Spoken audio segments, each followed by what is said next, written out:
दोस्तों सोचिए, अगर वीरप्पन जैसे खतरनाक अपराधी को असलियत के एक बड़े पर्दे पर पेश किया जाए तो वो कैसे लगेंगे। पुष्पा सिर्फ एक फिल्म नहीं, ये एक ऐसी दुनिया है जो वीरप्पन के असली जंगल राज से मिलती जुलती है। वीरप्पन जिसे जंगल का बादशाह कहा जाता था, जिसने पुलिस, सेना और यहाँ तक कि सरकार को 20 साल तक नाकों चने चबवा दिए थे।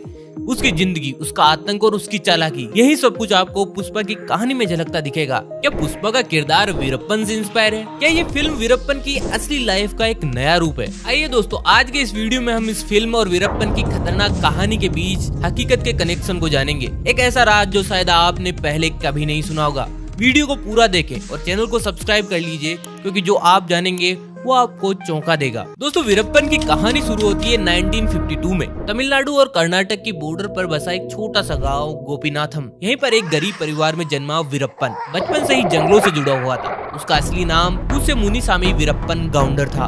उसने अपने शुरुआती दिन जंगलों में बकरियां चराने और अपने परिवार के लिए लकड़ी काटने में बिताए। लेकिन गरीबी और जिंदगी की कठिनाइयों ने उसे एक अलग रास्ता चुनने पर मजबूर कर दिया। महज 17 साल की उम्र में वीरप्पन ने अपराध की दुनिया में कदम रखा। उसने अपने जीजा मुथुकुली से चोरी और तस्करी की बारीकियां सीखी। वीरप्पन ने सबसे पहले हाथ आजमाया सैंडलवुड यानी लाल चंदन और हाथी दांत की तस्करी में। उस वक्त जंगलों से चंदन की लकड़ी और हाथी दांत की तस्करी का जबरदस्त बाजार हुआ करता था और वीरप्पन ने इस मौके को अपनी ताकत बनाने में कोई कसर नहीं छोड़ी। धीरे धीरे उसने अपनी गैंग बना ली और जंगल का राजा बनने की ओर कदम बढ़ाए। वीरप्पन का पहला बड़ा अपराध तब सामने आया जब उसने एक पुलिस अधिकारी की हत्या कर दी। यह वही घटना थी जिसने उसकी पहचान एक कुख्यात अपराधी के रूप में दर्ज कर दी। इसके बाद वीरप्पन ने न सिर्फ पुलिस बल को चकमा दिया, बल्कि उसने जंगलों को अपनी ढाल बनाकर सालों तक सरकार का सिरदर्द बना रहा। यहीं से शुरू हुआ वीरप्पन का सफर, एक गरीब लड़के से दक्षिण भारत के सबसे खतरनाक डकैत बनने का।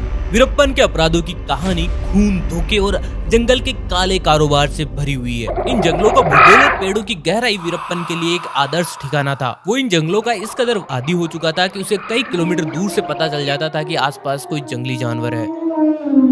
लाल चंदन, जिसे रेड सैंडलवुड कहा जाता है, दक्षिण भारत के जंगलों में पाया जाने वाला बेशकीमती लकड़ी का एक प्रकार है। इसकी मांग चीन और जापान जैसे देशों में फर्नीचर, दवाइयां और म्यूजिकल इंस्ट्रूमेंट बनाने के लिए काफी ज्यादा है। वीरप्पन ने इस लकड़ी के काले बाजार में घुसकर करोड़ों की काली संपत्ति खड़ी कर दी थी। वीरप्पन अपनी गैंग के साथ जंगलों से पेड़ों को काटता और उन्हें ट्रकों और बैलगाड़ियों के जरिए बॉर्डर पार कराता था। वो स्थानीय आदिवासियों को डराकर या लालच देकर अपने काम में शामिल किया करता था।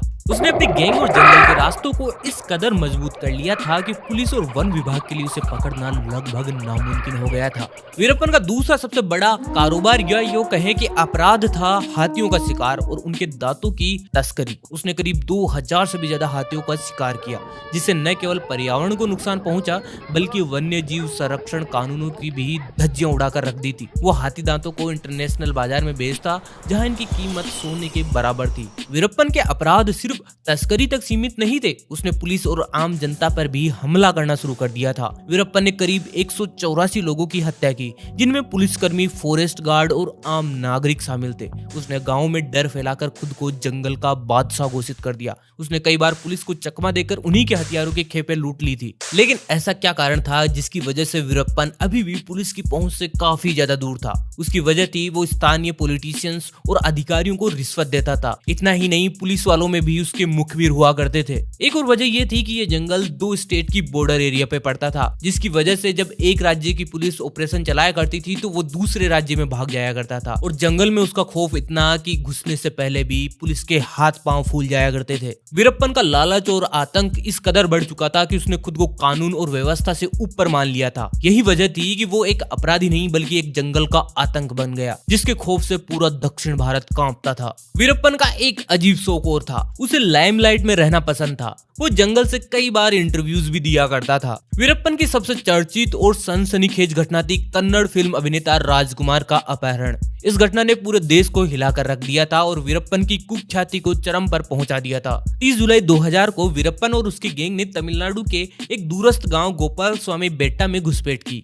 उस दिन डॉक्टर राजकुमार अपने परिवार और दोस्तों के साथ अपने गांव के फार्म हाउस में थे। वीरप्पन ने अपनी गैंग के साथ फार्म हाउस पर धावा बोला और राजकुमार को जबरन उठाकर जंगलों में ले गया। उसके साथ ही 3 और लोगों को भी अगवा किया गया। और वीरप्पन का उद्देश्य सिर्फ फिरौती मांगना नहीं था, वो चाहता था कि तमिलनाडु और कर्नाटक सरकार उस पर लगे सारे मामले खत्म कर दे। उसने करोड़ों रुपए की फिरौती भी मांगी और वह चाहता था कि सरकारें जंगल में बसे आदिवासियों के खिलाफ हो रहे अत्याचार रोके। और सबसे मेन कारण, राजकुमार जैसे बड़े फिल्मी सितारे का अपहरण कर वो पूरे देश में विख्यात हो चुका था। और हुआ भी वही, राजकुमार का अपहरण पूरे देश में चर्चा का विषय बन गया। कर्नाटक और तमिलनाडु की सरकारों पर जनता का जबरदस्त दबाव था। मीडिया में हर दिन इस अपहरण का कवरेज होता था, जिससे वीरप्पन की ताकत और बढ़ गई। राजकुमार के फैंस ने विरोध प्रदर्शन किए और सरकार से तुरंत कार्रवाई की मांग की। अपहरण के बाद वीरप्पन ने जब अपनी मांगे रखी तो सरकार ने कई वार्ताकार भेजे, लेकिन वीरप्पन ने हर बार अपनी शर्तें बदल दी। लेकिन आखिरकार 108 दिनों बाद वीरप्पन ने 15 नवंबर 2000 को राजकुमार को रिहा कर दिया। लेकिन अब तक ये बात स्पष्ट नहीं है कि रिहाई फिरौती के बदले हुई या सरकार ने वीरप्पन की कुछ मांगे मानी। कुछ रिपोर्ट्स में कहा गया कि वीरप्पन को करोड़ों रुपए की फिरौती दी गई,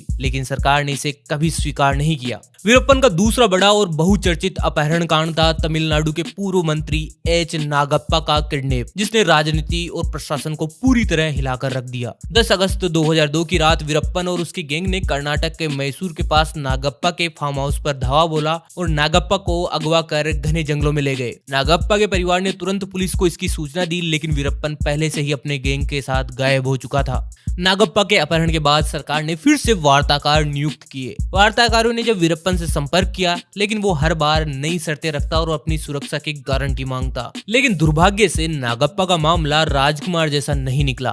कई महीनों बाद नागप्पा का शव जंगल में मिला। उनकी हत्या किसने और कैसे की, यह कभी पूरी तरह स्पष्ट नहीं हुआ। कुछ रिपोर्ट्स के मुताबिक नागप्पा को वीरप्पन ने मार डाला, जबकि कुछ का मानना है कि पुलिस और गैंग के बीच हुई मुठभेड़ में उनकी जान चली गई। लेकिन यही हत्या 2004 में वीरप्पन के अंत का कारण बनी। वीरप्पन को पकड़ने और उसके आतंक को खत्म करने के लिए तमिलनाडु और कर्नाटक सरकारों ने कई बार अभियान चलाए, लेकिन वो हर बार जंगलों और अपने नेटवर्क का इस्तेमाल कर भाग निकलता था।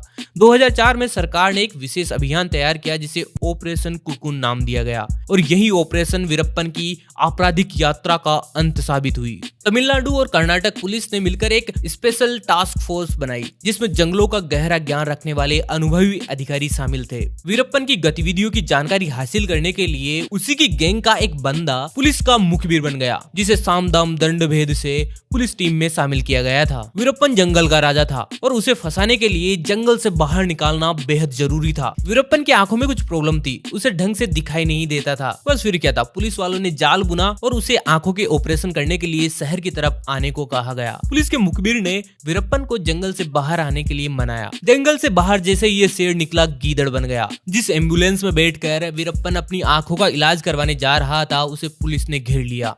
उसे वार्निंग दी गई कि वो सरेंडर कर दे। जब वो नहीं माना तो पुलिस ने वो किया, जिसके बाद वीरप्पन एक इतिहास बनकर रह गया। वीरप्पन की मौत ने उसकी खौफनाक दास्तान का अंत तो कर दिया, लेकिन वो आज भी भारतीय अपराध के इतिहास में सबसे खतरनाक और सबसे पैसे वाले डकैत के रूप में याद किया जाता है। उसकी चालाकी, जंगल पर पकड़ और सरकार को चुनौती देने का तरीका कई किताबों, डॉक्यूमेंट्री और फिल्मों का विषय बन चुका है। फिल्म पुष्पा में पुष्पराज का कैरेक्टर भी लाल चंदन तस्करी और वीरप्पन की असल कहानी से गहरी समानताएं रखता है। वीरप्पन ने तमिलनाडु, कर्नाटक के जंगलों में हजारों पेड़ काटे और करोड़ों की तस्करी की, ठीक वैसे ही जैसे पुष्पा जंगलों में अपनी पकड़ बनाकर लाल चंदन माफिया का हिस्सा बनता है। वीरप्पन की तरह पुष्पा भी अपनी चालाकी और दम पर पूरा खेल पलट देता है। कानून व्यवस्था को ठेंगा दिखाकर जंगल का राजा बन जाता है। इतना ही नहीं, आंध्रा के फॉरेस्टर्स ने तो पुष्पा मूवी के खिलाफ विरोध भी किया था, ये बोलते हुए कि वीरप्पन ने समाज को बहुत ज्यादा नुकसान पहुंचाया है और उसके कामों को यंगस्टर के सामने पुष्पा मूवी के थ्रू हीरो की तरह पेश करना सोसाइटी में एक बेहद ही गंदा मैसेज देता है। वैसे दोस्तों, आपको पुष्पा मूवी कैसी लगी कमेंट करके हमें जरूर बताइए। वीडियो कैसा लगा ये भी बताइए। अगर अच्छा लगा तो लाइक और शेयर करना ना भूले। चैनल को जरूर सब्सक्राइब कीजिए। दोस्तों जल्दी मिलेंगे नई वीडियो के साथ, तब तक के लिए नमस्कार।